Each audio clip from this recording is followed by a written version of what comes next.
না। এই 20 রাকাত তারাবি ওমর কেন শুরু করলো, মুহাম্মদুর রাসূলুল্লাহ সাল্লাল্লাহু আলাইহি ওয়াসাল্লাম কেন শুরু করলো না? প্রশ্নটা বোঝা এসেছে?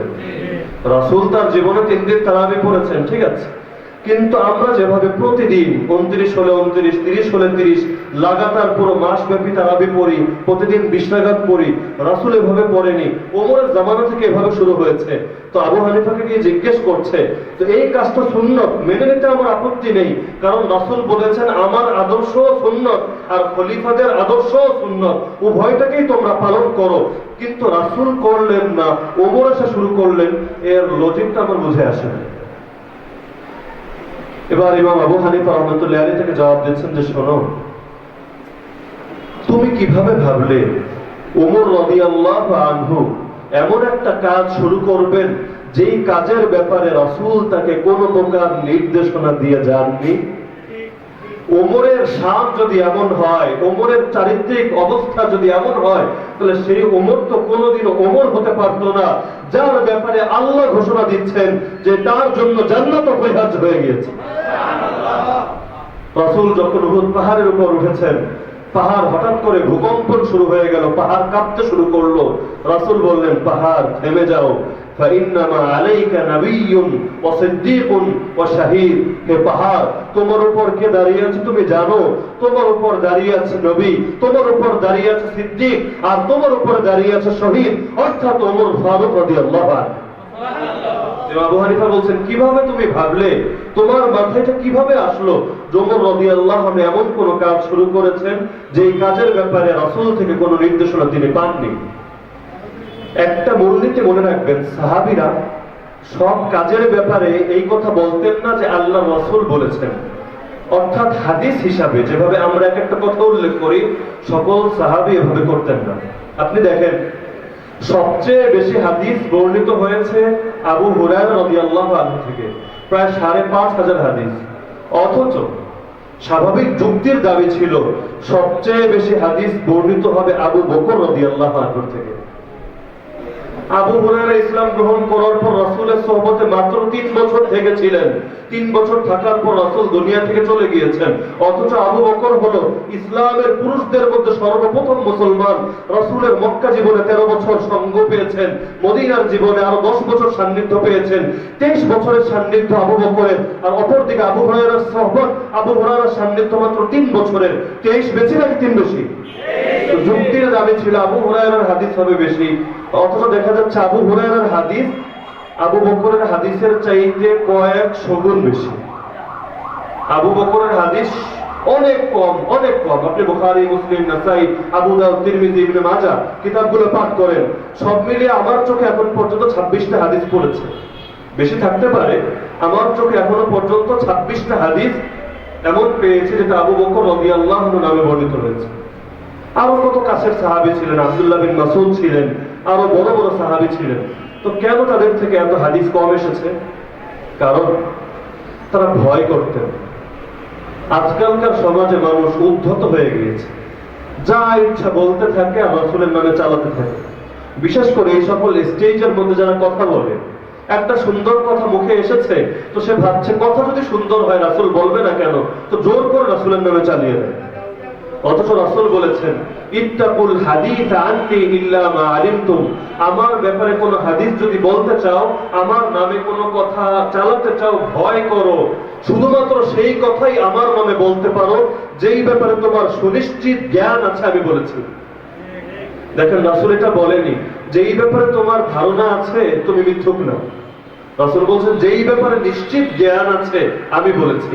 তাহলে কাউকে গিয়ে যদি জিজ্ঞেস করি যে হযরত আপনার সব কথা ভালো লাগলো কিন্তু এত জাল হাদিস কেন বললেন, তুমি বলে ওহো এটা কি জাল হাদিস, সরি সরি আমার তো জানা ছিল না। কিন্তু রাসূল বলেন জানা ছিল না এটা দলিল হবে না। হাদিসের ক্ষেত্রে তুমি যদি না জেনেও আমার নামে মিথ্যারোপ করো, জাহান্নামকে তোমার ঠিকানা বানিয়ে নাও। তুমি আমার দিকে সেই কথাকে নিসবত করতে পারো যেই কথার ব্যাপারে তুমি নিশ্চিত ভাবে জানো সেটা আমি বলেছি। আমি যদি বাংলাদেশের প্রাইম মিনিস্টারের নামে যাচ্ছে তাই কথা চালাতে থাকি, দিন শেষে যখন আমাকে গ্রেফতার করা হবে, আমি বলবো আরে কত সুন্দর কথা, ওনার মতো মহিয়সী নারী যদি এই কথা না বলে বাংলাদেশ আর বলবেটাকে? এই কথা বললে কি পুলিশ আমাকে ছেড়ে দেবে, নাকি গুজবের মামলায় আমাকে ফাঁসানো হবে? আরে দুনিয়ার একজন সামান্য প্রাইম মিনিস্টারের সামনে যদি এমন কথা বলি যেই কথা তিনি বলেননি, আমাকে গুজবের মামলায় ফাঁসতে হয়, তো নবী মুহাম্মদ রাসূলুল্লাহ সাল্লাল্লাহু আলাইহি ওয়াসাল্লাম সর্বযুগের সর্বশ্রেষ্ঠ মহামানব, যার পদতলে আমাদের সকলের জীবন উৎসর্গিত, সেই নবীর নামে যখন এমন কথা চালাবো যেই কথা তিনি বলেননি, সেটা কত বড় জঘন্য বিষয়। রাসূল বলেন, ফামান কাযাবা আলাইয়া মুতাআম্মিদা, যেই ব্যক্তি ইচ্ছাকৃতভাবে আমার নামে কোনো কথা চালাবে মার্কেটে, ফালিয়াতাবাওয়া মাকআদাহু মিনান নার, সে যেন জাহান্নামকে তার আবাসস্থল বানিয়ে নেয়।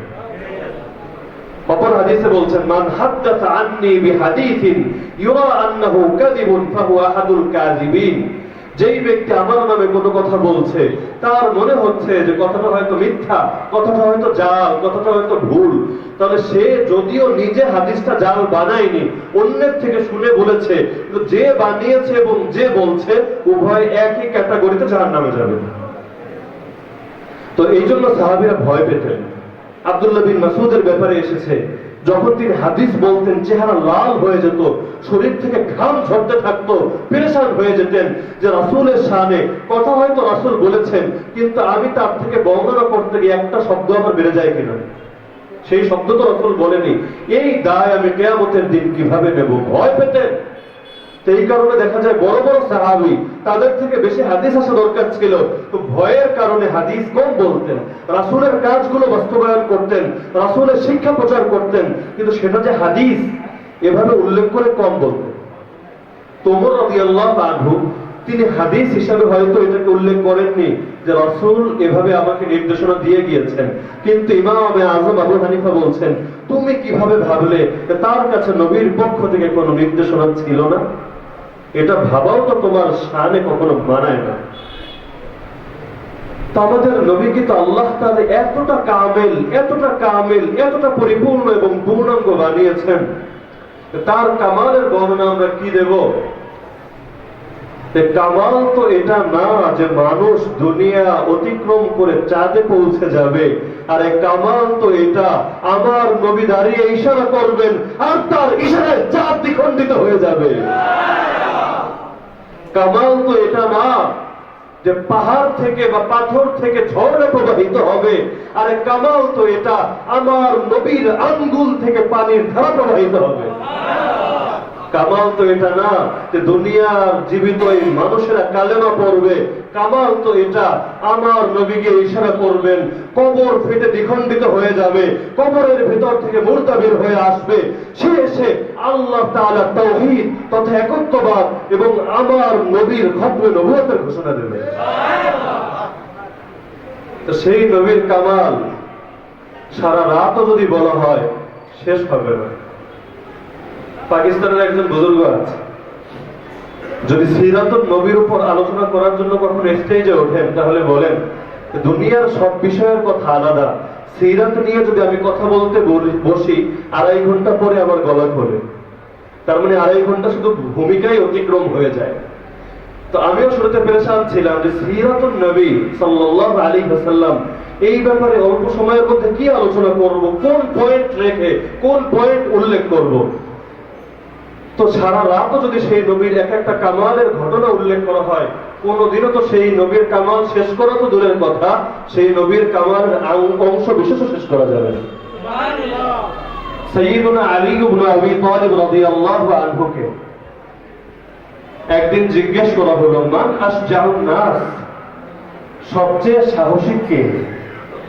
তারা ভেবেছিল তিনি বলবেন যে আমি সবচেয়ে সাহসী, কারণ দুনিয়ার মানুষ ভাবে যেই ব্যক্তি ভালো লড়াই করতে জানে, কুস্তিতে যে পরাজিত হয় না, যে সবার সামনে বুক ফুলিয়ে তরবারি নিয়ে ঝাঁপিয়ে পড়ে, সেই তো হবে সাহসী। আলী ইবনে আবি তালিব রাদিয়াল্লাহু আনহু জবাব দিচ্ছেন, সবচেয়ে সাহসী হলো আবু বকর রাদিয়াল্লাহু আনহু। তারা বলছে কিভাবে? সাহস তো প্রমাণিত হয় তরবারি চালনার দ্বারা, তো এই বিবেচনায় দেখলে তো আপনি সবচেয়ে সাহসী হওয়ার কথা, আবু বকর রাদিয়াল্লাহু আনহু সবচেয়ে সাহসী কিভাবে হয়? তিনি বলছেন, শোনো, এই হাদিসটা অন্য সাহাবী সূত্রে বুখারী শরীফের মধ্যে বর্ণিত হয়েছে এবং হাফেজ ইবনে হাজার আসকালানী রাহমাতুল্লাহ আলাইহি বুখারী শরীফের ব্যাখ্যা গ্রন্থ ফাথুল বারীর মধ্যে হাদিসটার বিস্তারিত রূপ উল্লেখ করেছেন। তিনি বলেন, শোনো, তখন ইসলামের সূচনা লগ্ন, সবেমাত্র ইসলামের দাওয়াত দুনিয়াতে এসেছে, তখন মুসলমানদের সংখ্যা খুব বেশি ছিল না। রাসূলুল্লাহ সাল্লাল্লাহু আলাইহি ওয়াসাল্লামের মাথার উপর ছায়া হয়ে যিনি ছিলেন, রাসূলের সম্মানিত চাচা আবু তালেব, কিছুদিন পূর্বে দুনিয়া থেকে মৃত্যুবরণ করেছেন। তো মক্কার মুশরিকরা ভাবলো, এতদিন আবু তালেবের কারণে এই নবী মুহাম্মাদের কোনো ক্ষতি করতে পারেনি, এখন তো বাধা দূর হয়ে গিয়েছে, এতদিনের ঝাল মিটাবো, নবী মুহাম্মাদকে হত্যা করব। তো একদিন মুহাম্মদুর রাসূলুল্লাহ সাল্লাল্লাহু আলাইহি ওয়াসাল্লাম কাবার চত্বরে নামাজ পড়ছেন। তখন মক্কার সেই কুফফার কুরাইশ তারা সেখানে এসে একত্রিত হয়ে গেল। আগ থেকে প্ল্যান ছিল যে এরকম একটা চান্স পেলেই মুহাম্মদকে হত্যা করে ফেলবো, কারণ লিডার তো চলে গিয়েছে, এখন বাধা দেবে কে? কার ডাকে মানুষরা একত্রিত হবে? মানুষ তো মুরিদের ডাকে আসে না, মানুষ তো পীর আর লিডারের ডাকে আসে। তারা এসে সেখানে একত্রিত হয়ে গেল। আসার পর একযোগে অতর্কিত ভাবে রাসূলের উপর তারা আক্রমণ চালালো। কেউ এসে রাসূলের কাপড় ধরে টানা হেঁচড়া করতে লাগলো, কেউ এসে রাসূলকে চড় থাপ্পড় মারতে লাগলো, কেউ এসে রাসূলকে ধাক্কা দিয়ে বসিয়ে দিল। আর উকবা ইবনে আবি মুআইত রেমক হারাম এসে রাসূলের গলায় কাপড় পেঁচিয়ে রাসূলের শ্বাস রুদ্ধ করার জন্য চেষ্টা চালাচ্ছিল। এই করুণ এক অবস্থা। অপরদিকে মুসলমানরাও তখন খুব বেশি নেই, সংখ্যায় খুবই সামান্য। আর যারা ইসলাম গ্রহণ করেছেন তারাও ইসলাম গোপন রেখেছেন দুনিয়ার মধ্যে, প্রকাশ্যভাবে তখন ইসলাম প্রচলিত হয়নি। আলী ইবনে আবি তালেব বলেন, আমি তখন ছোট, সবেমাত্র আমার বয়স 10 বছর, আমি গিয়ে সেটাকে ফেরাতে সক্ষম ছিলাম না। তো রাসূলুল্লাহ সাল্লাল্লাহু আলাইহি ওয়াসাল্লামের অবস্থা এমন হলো, মনে হচ্ছিল তিনি মৃত্যুবরণ করেছেন। শেষ অবস্থায় রাসূলুল্লাহ সাল্লাল্লাহু আলাইহি ওয়াসাল্লাম আহ্বান জানালেন, কেউ আছো যে আমাকে এখানে সাহায্য করবে? তো তিনি বলেন, এই আহ্বান শোনা মাত্র আবু বকর রাদিয়াল্লাহু আনহু দৌড়ে এসে তাদের ভিড় ঠেলে রাসূলের কাছে চলে গেলেন, গিয়ে চিৎকার করে বললেন, কোরআনের আয়াত, আতাকতুলুনা রাজুলান আইয়াকুলা রাব্বি আল্লাহ, তোমরা কি একজন মানুষকে কেবল এই অপরাধে হত্যা করতে যাচ্ছ যে তার অপরাধ হলো সে বলে আমার রব হলো আল্লাহ। তো আবু বকর রাদিয়াল্লাহু আনহু যখন ফিরাতে আসলেন, তখন উকবা ইবনে আবি মুআইত রাদিয়াল্লাহু আনহু তার পা থেকে খড়ম খুললো। খড়ম চেনেন? কি প্লাস্টিক দিয়ে বানায়, চামড়া দিয়ে বানায়? খড়ম কি নরম না শক্ত? তো খড়ম পা থেকে খুলে সেই খড়ম দিয়ে আবু বকর রাদিয়াল্লাহু আনহুর চেহারায় আঘাতের পর আঘাত করতে থাকলো। পুরো চেহারা রক্তাক্ত হয়ে গেল। সাহাবী বলেন যে অবস্থা এমন হলো, কোনটা তার চোখ, কোনটা তার নাক, কোনটা তার মুখ আর কোনটা তার মাথা, কিছুই চিনতে পারছিলাম না।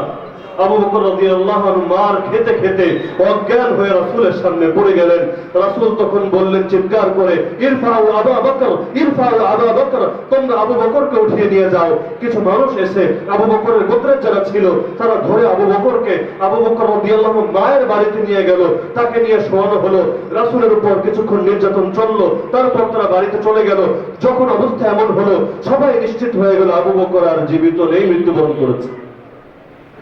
অবস্থায় উপনীত হওয়ার পর আবু বকরের কওমের লিডার যারা ছিল তারা এসে উকবা ইবনে আবি মুআইতকে বলল, শোনো উকবা, বাস্তবেই যদি আবু বকর মরে গিয়ে থাকে, আমরা তোমাকে জঘন্য ভাবে হত্যা করব। এই কথা শুনে সে ভয় পেয়ে গেল। এত মানুষের মোকাবেলা করার সাহস তো তার নেই। ভয় পেয়ে তারা সকলে পলায়ন করলো, রাসূলকে ছেড়ে দিল। আবু বকর রাদিয়াল্লাহু আনহু অজ্ঞান, বেহুশ হয়ে পড়ে আছেন।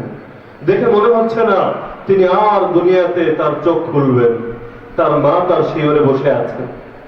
লম্বা চিকিৎসা চলার পর একসময় আবু বকর রাদিয়াল্লাহু আনহু চোখ খুললেন। চোখ খোলার পর সর্বপ্রথম মায়ের চেহারা তার চোখের সামনে ভেসে উঠল। তিনি মাকে জিজ্ঞেস করলেন, আইনা রাসূলুল্লাহ সাল্লাল্লাহু আলাইহি ওয়াসাল্লাম, আমার রাসূল সাল্লাল্লাহু আলাইহি ওয়াসাল্লাম কোথায়?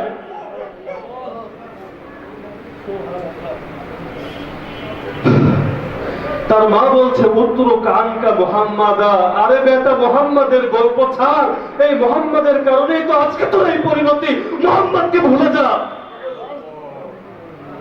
ডাক্তার অবাস থেকে বলছে তার এখন যে অবস্থা, তাকে খাওয়াতে হবে, পানি পান করাতে হবে, ওষুধ সেবন করাতে হবে, মা তাকে বলছে যে বাচ্চা ধরে আমার, তুমি একটু খাবার খাও, পানি খাও, ওষুধ সেবন করো। আবু বকর আল্লাহর নামে কসম করে বলছে, আল্লাহর কসম খেয়ে বলি, যতক্ষণ আমি নবী মুহাম্মদের ব্যাপারে নিশ্চিত হব না, আমি এক লুকমা খাবার গ্রহণ করব না, এক ফোঁটা পানি গ্রহণ করব না, একটা ওষুধ সেবন করব না।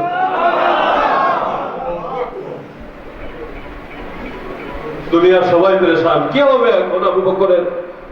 তো মৃত্যু সজ্জায় শায়িত একটা মানুষ, মনে হয়েছিল মরে গিয়েছে, আল্লাহ তাকে একটা চান্স দিয়েছেন, একটা লাইফ দিয়েছেন, যে এখন বুঝি সে যদি এখন খাবার না খায় তো আরো করুণ অবস্থা হয়ে যাবে। তো পেরেশান।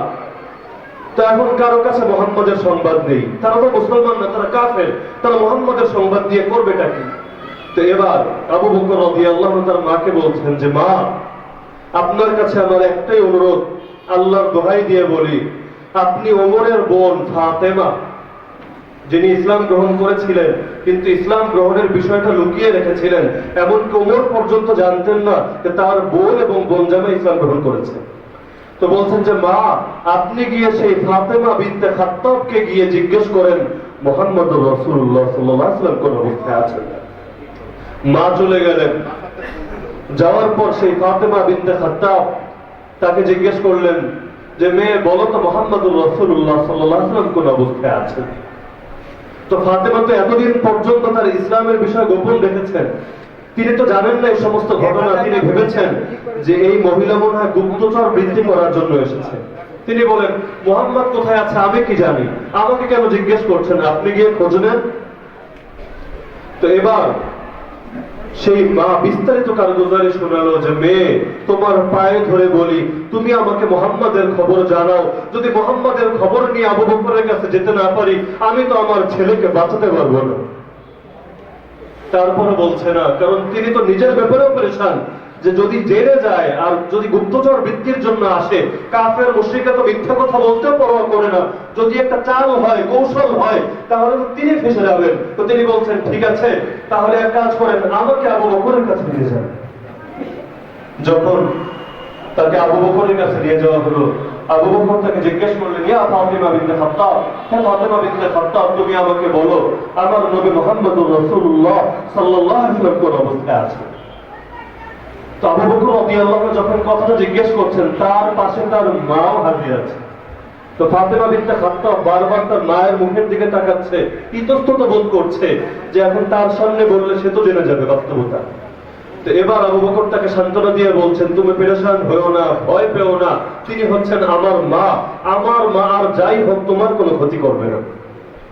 এবার ফাতিমা বিনতে খাত্তাব রাদিয়াল্লাহু আনহা তাকে আশ্বাস দিয়ে বললেন, নবী মুহাম্মদুর রাসূলুল্লাহ সাল্লাল্লাহু আলাইহি ওয়াসাল্লাম জীবিত আছে।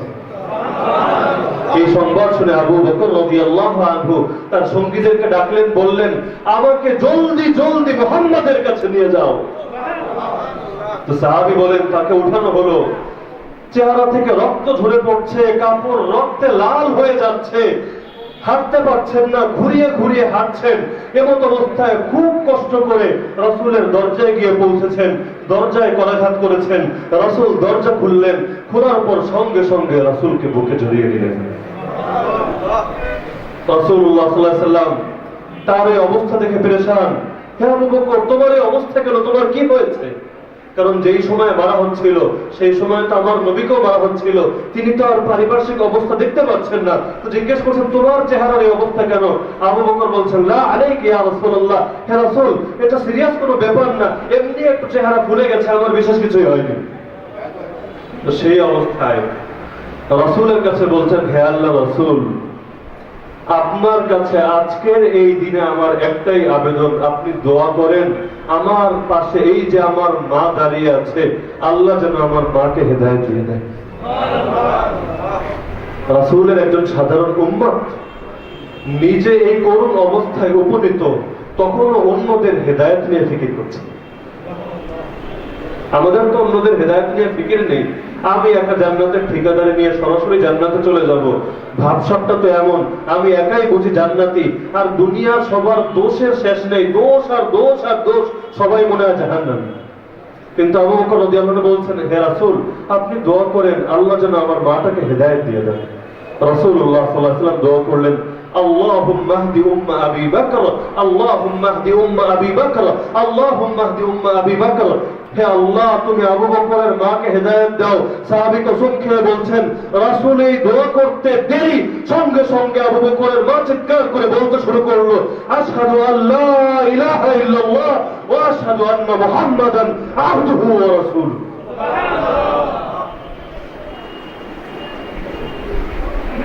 তো রাসূলুল্লাহ সাল্লাল্লাহু আলাইহি ওয়াসাল্লামের তার কামালের বর্ণনা কি দিবেন? তার এক একজন সঙ্গীর কামালের হলো এই অবস্থা। শুরুর কথা যদি মনে থাকে, আমরা বলে এসেছিলাম যে দুনিয়ার একমাত্র ঘর রাসূলের ঘরই হলো এমন, যেই ঘরে প্রবেশ করতে আজরাইলের পর্যন্ত অনুমতি লেগেছিল, যেই ঘরে অনুমতি ছাড়া কেউ প্রবেশ করতে পারত না। শক্তির দ্বারাও সেই ঘরে প্রবেশ করার ক্ষমতা কারো নেই। সেখানে আপনি কিভাবে ভাবলেন যেই ঘরে প্রবেশ করতে আজরাইলের অনুমতি লাগে? কিভাবে আপনি ভাবলেন সেই ঘরে আবু বকর আর ওমর ক্ষমতার শক্তি খাটিয়ে চিরকালের জন্য সেই ঘরে চিরনিদ্রায় শায়িত হয়েছেন? এই যে শিয়ারা, রাফেজিরা, যারা আমার নবীর সবচেয়ে মহব্বতের সাহাবী এই আবু বকর এবং ওমরদেরকে গালি দেয়, তা তারা কি এই কথাটা ভাবে না যে সেই নবীর দুয়ারতে এমন দুয়ার, সেই নবীর ঘরতে এমন ঘর, যেই ঘরে চাইলেই স্থান মেলে না, যেই ঘরে আজরাইলের পর্যন্ত ঢুকতে অনুমতি লাগে, ক্ষমতার কোনো বড়াই সেখানে গিয়ে চলে না, সেখানে আবু বকর এবং ওমর কিভাবে তার পাশে শুয়ে আছে, চিরকাল শুয়ে থাকবে, এমনকি কিয়ামতের দিন একসঙ্গে কবর থেকে উঠবে। এ কারণেই তো রাসূল বলেন, আল্লাহ আল্লাহ ফি আসহাবি, আমার সাহাবীদের ব্যাপারে আল্লাহকে ভয় করো। লা তাত্তাখিযুহুম গারাদাম মিন বাদি, আমার পরে তাদেরকে তোমাদের লক্ষ্যস্থল বানিয়ে ফেলো না। আমি থাকতে তো আমাকে নির্যাতন করতে কোনো ত্রুটি করোনি, সবভাবে আমাকে জানে করতে চেয়েছো, রক্তাক্ত করতে চেয়েছো, আহত করতে চেয়েছো, আমার প্রিয়জনদেরকে শহীদ করেছো, আমাকে ঘর থেকে বের করে দিয়েছো, সবভাবে নির্যাতন করেছো। কিন্তু খবরদার, আমার পরে আমার সাহাবীদেরকে টার্গেট বানিয়েও ফেলো না। ফামান আহাব্বাহুম ফাবিহুব্বি আহাব্বাহুম ওয়া মান আবগাদাহুম ফাবিবুগদি আবগাদাহুম, যারা আমার সাহাবীদেরকে ভালোবাসবে, আমি নবীকে ভালোবাসার কারণেই তাদেরকে ভালোবাসবে। যারা আমার সাহাবীদেরকে গালি দেবে, আবু বকরকে যদি গালি দেয়, ওমরকে যদি গালি দেয়, ওসমানকে যদি গালি দেয়, মুআবিয়াকে যদি গালি দেয়, আলীকে যদি গালি দেয়, হাসানকে যদি গালি দেয়, হুসাইনকে যদি গালি দেয়, ফাতেমাকে যদি গালি দেয়, রাসূল বলছেন আমাকে ঘৃণা করার কারণেই তারা আমার সাহাবীদেরকে ঘৃণা করে। কোন মানুষ সাহাবীকে ঘৃণা করে কোনদিন আল্লাহর নবীর আশিক, আল্লাহর নবীর মাহবুব হতে পারে না।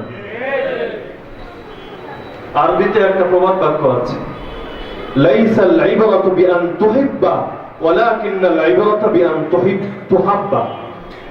এটা তো কামালের কথা না যে তুমি কাউকে ভালোবাসো, কামালের কথা হলো সে তোমাকে ভালোবাসে। আমরা আল্লাহকে ভালোবাসি, আমরা রাসূলকে ভালোবাসি, এটা কোনো কামালের কথা না। কামালের কথা হলো তাদেরকে ভালোবাসতে বাসতে বাসতে আমি এমন অবস্থায় গিয়ে উপনীত হয়েছি, এখন আল্লাহ নিজে আমাকে ভালোবাসেন, রাসূল নিজে আমাকে ভালোবাসেন। সাহাবীদের ব্যাপারে আল্লাহ ঘোষণা দিচ্ছেন, রাদিয়াল্লাহু আনহুম ওয়া রাদু আন, তারাও আল্লাহর উপর সন্তুষ্ট, আল্লাহও তাদের উপর সন্তুষ্ট। দুই দিক থেকে মহব্বত। আপনি মনে করেন কাউকে বিয়ে করার জন্য ফিকির করেছেন, আপনাকে জিজ্ঞেস করলাম কি ব্যাপার, বিয়ের প্রসেসিং কতটুকু হলো, প্রস্তুতি কতদূর? আপনি বলেন 50% কাজ সম্পন্ন। কি কি করেছে শুনি? না, 50% মানে হলো আমার দিকটা সম্পূর্ণ, আমি তো রাজি আছি, কিন্তু ওই পক্ষে এখনো খবরও পৌঁছায়নি আর তারা কোনো কিছু জানেও না।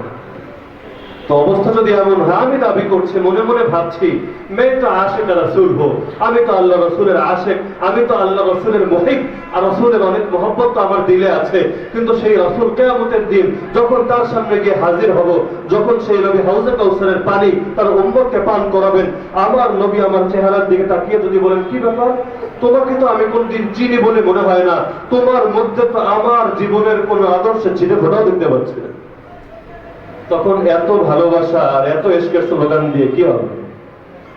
নবীকে ভালোবাসার অর্থই হলো নবীকে ভালোবাসতে বাসতে আমি এমন পর্যায়ে উপনীত হব যে সেই নবীও আমাকে ভালোবাসবেন। আল্লাহ তাআলা কোরআনে বলেন যে আল্লাহ শুধুমাত্র সাহাবীদের উপর সন্তুষ্ট তা না, বরং ওয়াত্তাবিঈনা লাহুম বিইহসান, কিয়ামত পর্যন্ত যারা তাদেরকে অনুসরণ করবে, যত যুগ পরেই আসুক না কেন, আল্লাহ তাদের সবার উপর সন্তুষ্ট। তো রাসূল এবং আল্লাহকে সন্তুষ্ট করার একমাত্র পদ্ধতি হলো সেই রাসূলের মিশনকে নিজের মিশন বানিয়ে নেওয়া, সেই রাসূলের আদর্শকে নিজের আদর্শ বানিয়ে নেওয়া, সেই রাসূলের পথ এবং মতকে নিজের পথ এবং মত বানিয়ে নেওয়া। কখনো এটা না বলা 1400 বছর অতিক্রম হয়ে গিয়েছে, এখন সেগুলো সেকেলে হয়ে গিয়েছে, এখন তো নিত্য নতুন অনেক কিছু বের হয়েছে, আমার আপডেট ভার্সন দরকার, ইসলামের নতুন রূপ দরকার, মডার্ন ইসলাম দরকার, সেই সেকেলে ইসলাম নিয়ে তো আমার চলবে না। এই কথা বললে ঈমান থাকবে? শাইখুল হিন্দ মাহমুদ হাসান দেওবন্দি রাহমাতুল্লাহ আলাইহি, যখন তাকে ব্রিটিশরা মাল্টার দ্বীপে নিয়ে বন্দী করে, তাকে নির্বাসনে সেখানে রাখা হয়, তখন সেই বন্দী অবস্থা, আমাদেরকে বন্দী করলে স্বাভাবিক কি অবস্থা, যে সেখানে বসেও যত রকম ধান্দা করা যায় সকল ধান্দা করে। বাজারে বিভিন্ন রকম বই পাওয়া যায় কারাগার সংক্রান্ত, মানে কারাগারের দিনগুলো কেমন সেগুলো নিয়ে লেখা। বেশ কয়েকটা বই আমি পড়েছি, প্রায় সবগুলোর মধ্যে কমন একটা রূপ দেখি যে কারাগারে যারা যায় শতকরা মনে হয় কত পার্সেন্ট আমি জানি না, তবে পরিমাণটা একেবারে কম না, সমকামিতায় জড়িয়ে যায়। কেন?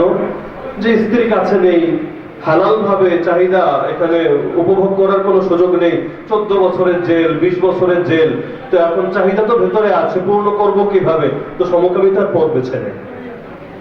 শাইখুল হিন্দ মাহমুদ হাসান দেওবন্দিকে যখন সেখানে নিয়ে বন্দী করা হয়, শাইখুল হিন্দ মাহমুদ হাসান দেওবন্দি রাহমাতুল্লাহ আলাইহি সেখানে বসে আল্লাহ তাআলার এই কিতাব, এই কোরআন মাজিদের 30 পারার তরজমা লেখার কাজ সম্পন্ন করেন। তো সেই কারাগারের জীবনে গিয়ে তিনি ইউসুফ আলাইহিস সালামের সুন্নত জিন্দা করেছেন, রাসূলের 3 বছরের বন্দী থাকার সুন্নত জিন্দা করেছেন, আর আল্লাহর কিতাবের খিদমত জিন্দা করেছেন।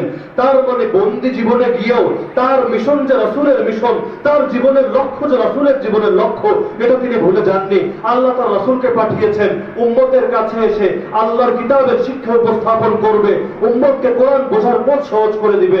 এতকাল পরে এসে যখন ইসলাম চারিদিকে ছড়িয়ে গেল, যখন ইসলাম এই সমস্ত অঞ্চলে ছড়িয়ে গেল, যাদের ভাষা আরবি না, যারা সরাসরি পড়ে কোরআন বুঝতে পারে না, তো যেহেতু নবীর মিশন তার মিশন, সেখানে বসে তিনি কোরআনের তরজমা লিখে নবীর একটা সুন্নতকে জিন্দা করলেন, যে উম্মত যেন সরাসরি ডাইরেক্ট কোরআনের সঙ্গে সম্পর্ক করতে পারে। সেই সময়েরই ঘটনা। শাইখুল আরবি ওয়াল আজম আল ইমাম হুসাইন আহমদ মাদানী রাহমাতুল্লাহ আলাইহি, যিনি 18 বছর পর্যন্ত রওজায়ে আতহারের পাশে বসে হাদিসের দর্শ দিয়েছেন। কি এক সৌভাগ্যের কথা! 18 বছর পর্যন্ত রাসূলের রওজার পাশে বসে হাদিসের দর্শ দিয়েছেন। আমরা তো বলি কাল রাসূলুল্লাহ সাল্লাল্লাহু আলাইহি ওয়াসাল্লাম, আল্লাহ রাসূল বলেছেন, আর তিনি বলতে পারতেন কাল হাযা নবী সাল্লাল্লাহু আলাইহি ওয়াসাল্লাম, এই নবী বলেছেন। তো সেই হুসাইন আহমদ মাদানী রাহমাতুল্লাহ আলাইহি যখন ভারতবর্ষের মধ্যে স্বাধীনতা আন্দোলন শুরু হয়, আপনার ইতিহাস জানেন, ইস্ট ইন্ডিয়া কোম্পানি, সে ব্রিটিশ বেনিয়ারা এসে পুরো ভারতবর্ষকে দখল করে নিয়েছিল। তখন মুসলমানরা, বিশেষ করে ওলামায়ে দেওবন্দ, তারা এর বিরুদ্ধে রুখে দাঁড়িয়েছিলেন, স্বাধীনতা আন্দোলনের সূত্রপাত করেছিলেন। সেই আন্দোলনের নেতা ছিল আকাবিরে দেওবন্দ, কাসিম আন-নানুতাওয়ি, শাইখুল হিন্দ মাহমুদ হাসান দেওবন্দি, শাইখুল আরবি ওয়াল আজম হুসাইন আহমদ মাদানী। তো হুসাইন আহমদ মাদানী সেই সময়ে রাসূলের অনুসরণে একটা ফতোয়া জারি করেছিলেন যে ব্রিটিশ বাহিনীতে যোগ দেওয়া হারাম, হারাম, হারাম। ভারতের কোন মুসলমান, সে যে মতবাদের অনুসারী হোক না কেন, তার জন্য ব্রিটিশদের আর্মিতে যোগ দিয়ে তারপরে ভারতবর্ষের মানুষদের উপর নির্যাতন করা স্পষ্ট হারাম। তার এক শাগরেদ, তিনিও বড় আলেম, তো তিনি এসে হুসাইন আহমদ মাদানী রাহমাতুল্লাহ আলাইহি পায়ে পড়ে গেলেন যে হযরত, আল্লাহর দোহাই লাগে ফতোয়াটা এখন বন্ধ রাখেন, এই ফতোয়া এখন মার্কেটে আপলোড করার দরকার নেই। আমরাও তো চিন্তা করি যে আগে নিজে ঠিক থাকি, নিজে বাঁচলে বাপের নাম, বলে না? হুসাইন রাদিয়াল্লাহু আনহু আদর্শের কথা আমরা যারা বলি, হুসাইন এই কথা বলেছিল বা এটা ভেবেছিল যে একবার এই কুফার প্রান্ত থেকে, এই কারবালার প্রান্ত থেকে নিরাপদে মদিনায় গিয়ে পৌঁছি, এখন সামান্য সময়ের জন্য আপোস করি, যখন মদিনায় চলে যাব, যাওয়ার পর সাহাবীদেরকে একত্রিত করব, তারপর দেখে নেব ইয়াজিদের শক্তি কতটুকু। এটা কিন্তু ভাবেননি, সঙ্গে শক্তি ছিল না, প্রস্তুতি ছিল না, জনবল ছিল না, অস্ত্রবল ছিল না, তারপর হুসাইন কিন্তু বাতিলের সঙ্গে আপোস, আর জোরে বলেন না, হুসাইন আহমদ মাদানী বলছেন যে না, আমি কোনোদিনও এই ফতোয়া রুখে নেব না, এই ফতোয়া দেওয়া থেকে বিরত থাকবো না, যদি এর জন্য আমার জীবনটা যাবে। তো হুসাইন আহমদ মাদানী রহমতুল্লাহ আলীকে তখন সেই ব্রিটিশরা গ্রেফতার করে নেয়, তাকে আদালতে হাজির করা হয়। তিনি যখন কাঠগড়ায় দাঁড়ান, তখন বিচারক তাকে জিজ্ঞেস করেন, মাওলানা হুসাইন, আপনি কি জানেন যে ফতোয়া দিয়েছেন শাস্তি কি? তিনি বলেন, আপনিই বলেন শাস্তি কি? বিচারক জবাব দিল, একমাত্র শাস্তি হলো মৃত্যুদণ্ড, কারণ আপনি রাষ্ট্রদ্রোহী, আপনি রাজাকার। তো হুসাইন আহমদ মাদানী রহমতুল্লাহ থেকে জিজ্ঞেস করছেন, আচ্ছা যদি আমার ব্যাপারে মৃত্যুদণ্ডের ফয়সালা হয়ে যায়, কিভাবে আমাকে মৃত্যু দেবেন? বলছে, আপনাকে ফাঁসিতে ঝুলিয়ে মৃত্যু দেওয়া হবে। সঙ্গে সঙ্গে হুসাইন আহমদ মাদানী রহমতুল্লাহ আলাইহি ব্রিফকেস খুললেন, খুলে সাদা পোশাক বের করলেন, বড় একটা সাদা কাপড় বের করে উড়াতে লাগলেন, আর বললেন, এই হুসাইন আহমদ মাদানী যখন দেওবন্দ থেকে বের হয়েছে, সঙ্গে কাফনের কাপড় সঙ্গে নিয়ে এসেছে। তুমি আমাকে কোন মৃত্যুর ভয় দেখাও? আমি তো আশিকে রাসূল, আমার তো এই সকল মৃত্যুর কোনো পরোয়া নেই। আমার জীবন যদি সেই নবী মুহাম্মাদের ভালোবাসায় যায়, আর এরকম এক জীবন না, 1000 জীবন গেলে তো আমি ধন্য। কিয়ামতের দিন নবীর সামনে দাঁড়িয়ে বলতে পারবো, হে নবী, তোমার দ্বীনের জন্য তো বেশি কিছু করতে পারিনি, এই সামান্য একটা জীবনের নজরানাকে তুমি কবুল করো, এই জীবনটা তোমার পথে আমি বিলিয়ে দিয়েছি। শাইখুত তাফসীর আহমদ আলী লাহোরী রহমতুল্লাহ আলাইহি, তিনিও সেই সময়ের একজন স্বাধীনতা আন্দোলনের বড় নেতা ছিলেন। তো সেই শাইখুত তাফসীরকে তারা বন্দী করে ফেলে, বন্দী করার পর একটা দ্বীপের মধ্যে নিয়ে যায়, সেখানে বরফের মধ্যে তাকে ফেলে রাখা হয়, যেমনি ভাবে বেলাল রাদিয়াল্লাহু আনহুকে মরুভূমির উত্তপ্ত বালুর মধ্যে ফেলে রাখা হয়েছিল। তো শাইখুত তাফসীর হুসাইন আহমদ মাদানীকে যখন দীর্ঘ সময় পর্যন্ত নিচেও বরফ উপরেও বরফ কতক্ষণ সহ্য করবেন, একটা পর্যায়ে শরীর ঠান্ডা হয়ে গেল, অজ্ঞান হয়ে গেলেন, তারা ভাবলো বোধহয় মৃত্যুবরণ করেছে, তখন বরফ থেকে বের করে একপাশে নিয়ে ফেলে রাখলেন। তো দীর্ঘ সময় যাওয়ার পর চোখ খুললেন, চোখ খোলার পর ব্রিটিশরা এসে তাকে এবার জিজ্ঞেস করছে, বেটা আহমদ আলী, এবার তোমার কি অবস্থা? শরীর তো দেখে ঠান্ডা হয়ে গেছে। আহমদ আলী লাহোরী রহমতুল্লাহ আলাইহি বলেন, আরে নরধম, শরীর তো ঠান্ডা হয়েছে, কিন্তু ঈমান তো আগের চাইতে আরো বেশি গরম হয়ে গেছে। তো রাসূলের আশিক কারা? যাদের শুধু বিশেষ দিন আসলে রাসূলের কথা মনে আসে, শুধুমাত্র রাসূলের আদর্শকে প্রচার করে নিজের পকেট ভরার ধান্দা করে, নাকি যারা আমার রাসূলের আদর্শের জন্য হাসি মুখে নিজের জীবন বিলিয়ে দিয়ে দেয়।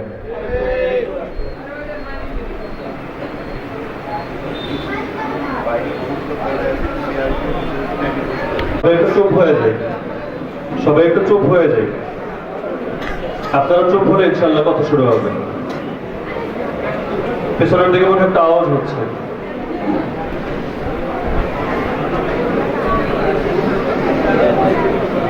প্রসঙ্গ ক্রমে একটা মাসালা উল্লেখ করি, কথার মধ্যে প্রসঙ্গ ক্রমে। আল্লাহ তাআলা আমানু, হে ওই সকল লোকেরা যারা ঈমান এনেছে, তোমাদেরকে বলছি, লা তারফাউ আসওয়াতাকুম ফাওকা সাউতিন নবী, তোমরা নিজেদের আওয়াজকে নবীর আওয়াজের উপর উঁচু করবে না।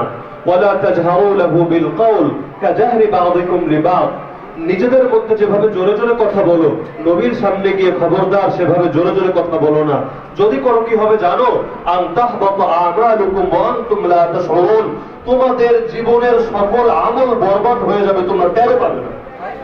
এখান থেকে মুহাদ্দিসিনে কেরাম মাসআলা বলেন, রাসূল জীবিত থেকে তিনি যখন কথা বলেন, সেই সময়ের যে বিধান, যখন রাসূল থাকেন না কিন্তু তার হাদিস পাঠ করা হয়, তার রেখে যাওয়া কিতাব পাঠ করা হয়, সেই সময় একই বিধান প্রযোজ্য হবে।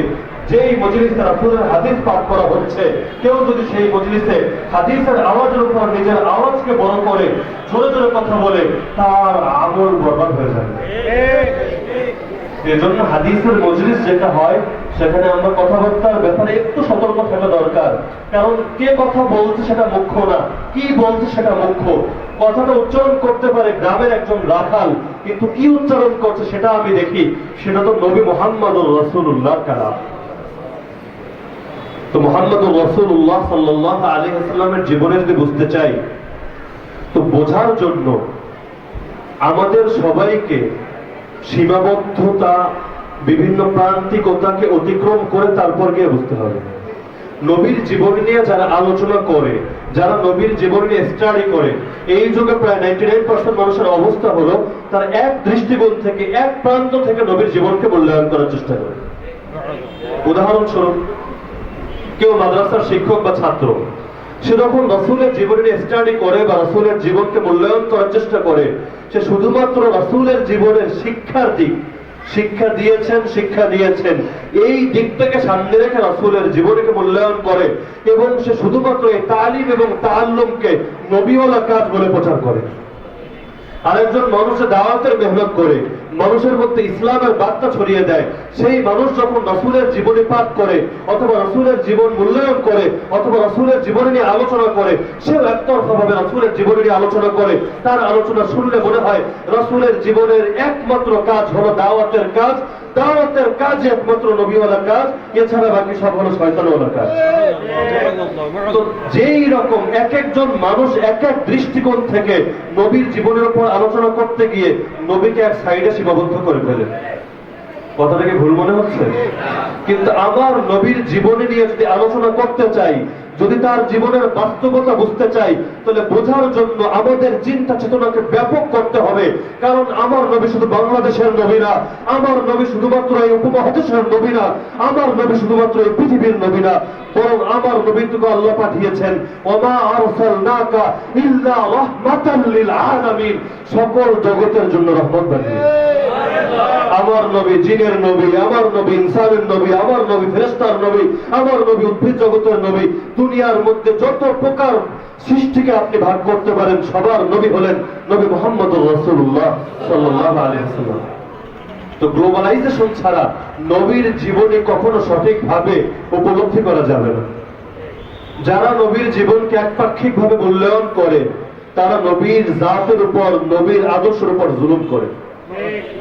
কারো কারো আদর্শ শুনলে, কারো কারো কথা শুনলে মনে হয় বছরে একদিন রাসূলকে স্মরণ করলে এবং সেই স্মরণ, সেই ভালোবাসার প্রকাশ ঘটালেই বুঝি নবী প্রেমের হক আদায় হয়ে যায়।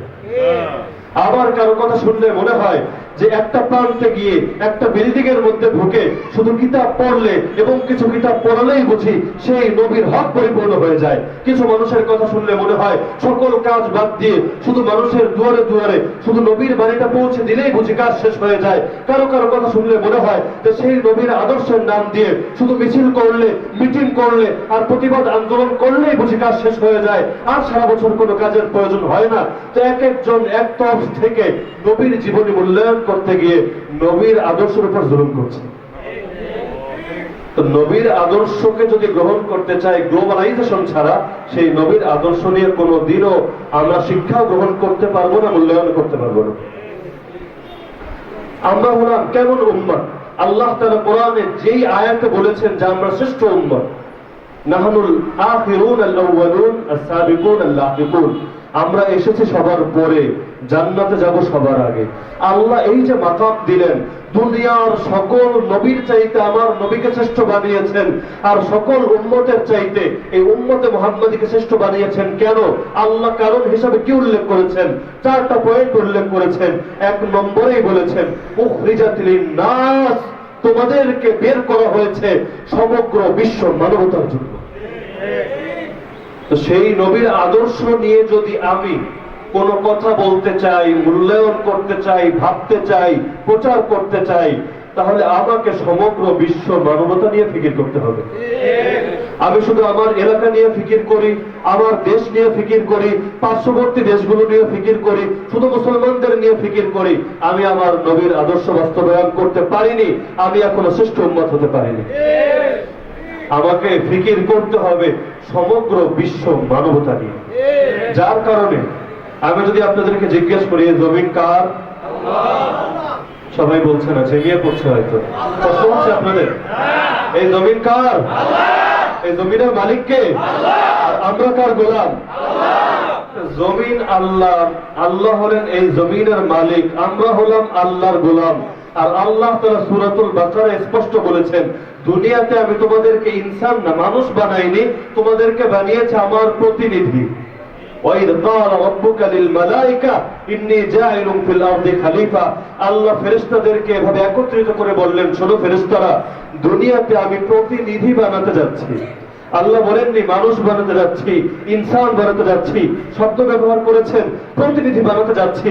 তার মানে আমি আল্লাহ তোমাকে দুনিয়াতে পাঠিয়েছি, তোমার দায়িত্ব হলো আমার প্রতিনিধিত্ব করা। তুমি তোমার 3.5 হাত বডির মধ্যেও আমার প্রতিনিধিত্ব করবে, তোমার পরিবারের মধ্যেও আমার প্রতিনিধিত্ব করবে, তোমার সমাজের মধ্যেও আমার প্রতিনিধিত্ব করবে, তোমার রাষ্ট্রের মধ্যেও আমার প্রতিনিধিত্ব করবে, সারা বিশ্বের মধ্যে তুমি আমার প্রতিনিধিত্ব করবে। সমগ্র বিশ্ব মানবতার জন্য আল্লাহ আমাদেরকে সৃষ্টি করেছেন। সুতরাং আমাদের জন্য অভ্যন্তরীণ বিষয় আর বহিরাগত বিষয় বলতে কোনো বিষয় নেই। উদাহরণস্বরূপ, পৃথিবীর কোন জালিম এসে যদি কাবা শরীফের উপর আক্রমণ করে, আর তখন যদি কোনো কুলাঙ্গার মন্তব্য করে, এটা হলো সৌদি আরবের অভ্যন্তরীণ বিষয়, বাংলাদেশে বসে এগুলো নিয়ে মাথা ঘামানোর দরকার নেই। সেই মানুষ না কোরআন চিনেছে, না রাসূলের আদর্শ বুঝেছে, সে যদি নিজেকে মুসলমান হিসেবে দাবি করে, তাহলে সে নিজের কথার সঙ্গে গাদ্দারি করেছে, সে মুনাফিক ছাড়া আর কিছুই না। আমরা যখন স্বীকার করে নিলাম জমিন আল্লাহ, আমরা আল্লাহর বান্দা, আর আল্লাহ আমাদেরকে বানিয়েছেন প্রতিনিধি, সুতরাং জমিনের প্রতিটা ইঞ্চিতে ইঞ্চিতে আল্লাহর বিধান বাস্তবায়ন করার জন্যই আল্লাহ আমাকে দুনিয়াতে পাঠিয়েছে। সব জায়গায় বাস্তবায়ন নিজের দেহ করতে হবে, পরিবারেও করতে হবে, সমাজেও, রাষ্ট্রেও, সারা দুনিয়ায়ও, সব জায়গায়। সুতরাং কেউ যদি এসে মন্তব্য করে, আপনি একজন আলেম মানুষ, আপনি কাল আল্লাহ কাল রাসূল পাঠ করবেন, কোরআন পড়বেন, খতমের ডাক আসলে গিয়ে খতম পড়বেন, দাওয়াত খাওয়ানোর জন্য বলা হলে দাওয়াত খেয়ে পেটের ভুঁড়ি বানাবেন, আর পকেটগুলো ফুলাবেন, বড় বড় পকেট দিবেন, ব্যাস আপনার কাজ শেষ। আপনাকে সমাজ নিয়ে ভাবতে হবে না, রাষ্ট্র নিয়ে ভাবতে হবে না, পৃথিবী নিয়ে ভাবতে হবে না, শুধু মুসলিম অমুসলিম নিয়ে ভাবতে হবে না, এগুলো আপনার কাজ না, এর জন্য আলাদা লোক আছে। তার এই কথা কি সঠিক না ভুল? বলেন না, সঠিক না ভুল? আল্লাহ তাআলা আমাদেরকে বানিয়েছেন তার প্রতিনিধি, আর নবী স্পেশাল ভাবে বলে যাচ্ছেন আল উলামা ওয়ারাসাতুল আম্বিয়া। সেই বুখারীতে ইমাম বুখারী উল্লেখ করছেন আল উলামা হুম ওয়ারাসাতুল আম্বিয়া, আলেমরা হলো নবীদের উত্তরাধিকারী। তার মানে নবীর কাজ যা, আলেমের কাজ তা। কোন আলেমের কাজের সঙ্গে যদি নবীর কাজের বিরোধ দেখা যায়, নবী প্রচার করেছেন এক আদর্শ, সে প্রচার করছে আরেক আদর্শ, নবী নিয়ে এসেছেন এক মিশন, সে এনেছে আরেক মিশন, তাহলে সেই আলেম কোনদিনও নবীর উত্তরাধিকারী হতে পারে না। নবীর উত্তরাধিকারী হবে একমাত্র সেই আলেম যার জীবনের লক্ষ্য, যার আদর্শ, যার পথ এবং যার মত নতুন কিছু হবে না, বরং সেই 1450 বছর আগের সেই নবীর আদর্শ তার জীবনের আদর্শ হবে। তো আজকাল নবী নিয়ে তো আলোচনা হয়, কিন্তু নবীর জীবনের দুটো দিক, এটা খুব ভালো করে খেয়াল রাখবেন। নবীর জীবনের দুটো দিক, একটা হলো নবীর শান, নবীর মাকাম, অর্থাৎ নবীর কি মর্যাদা ছিল, কি বৈশিষ্ট্য ছিল, যেটা নিয়ে আমরা এতক্ষণ আলোচনা করেছি। আরেকটা হলো সেই নবীর লক্ষ্য। নবীকে আল্লাহ এত মর্যাদা দিয়েছেন, কেন মর্যাদা দিয়েছেন? তিনি দুনিয়াতে আসবে, মানুষ গিয়ে শুধু তার চেহারা দেখে ধন্য হবে, তার হাতে গিয়ে চুমু খাবে, আর পরবর্তীতে তার মৃত্যুর পর তার কবর গিয়ে জিয়ারত করবে, শুধু এজন্য না।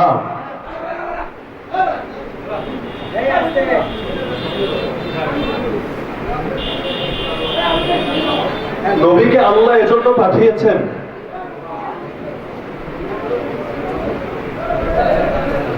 পরিবেশটা মুনাফিক না থাকলে কথা বলে একটু কষ্টকর হয়ে যায়, এজন্য বিশাল কথা শুনিনি, তোমার বার্তা, তোমার মেসেজ আমার কাছে আসেনি, কিভাবে জানবো কোন কাজ করলে তুমি রাজি হও, কোন কাজ করলে তুমি নারাজ হও?